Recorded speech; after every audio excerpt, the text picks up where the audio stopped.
I'm Sarah Wimbiggler, and I will be discussing the cultural narrative that thinness is ideal.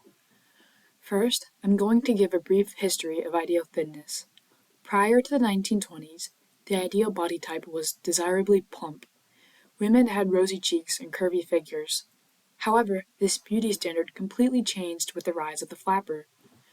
Flappers pushed many societal norms, including the ideal body type.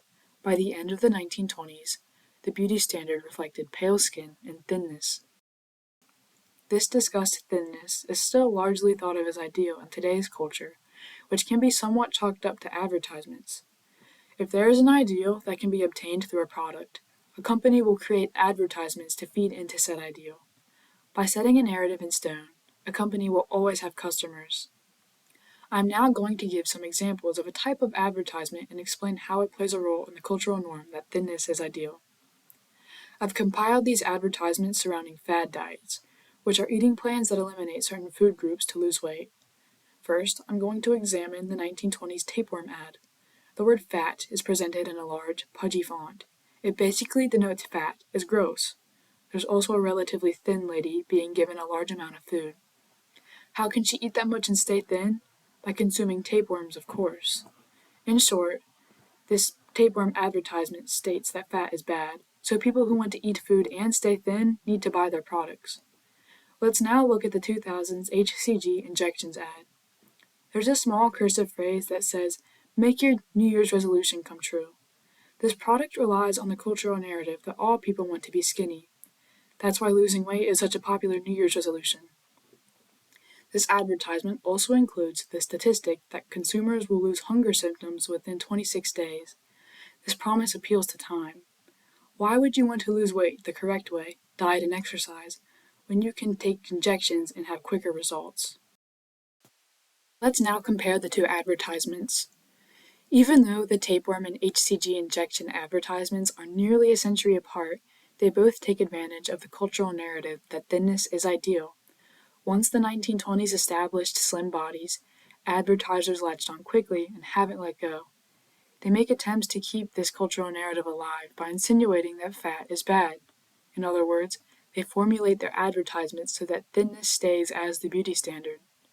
These advertisers would have no ideal audience without the cultural narrative that thinness is ideal. I'm now going to pull away from those two specific ads and talk about fad diets as a whole. It's been proven time and time again that fad diets do more harm than good, but fad diet companies still make money. Why is that?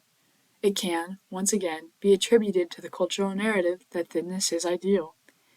Even if these types of advertisements aren't necessarily effective, the cultural narrative gives consumers a want to lose weight.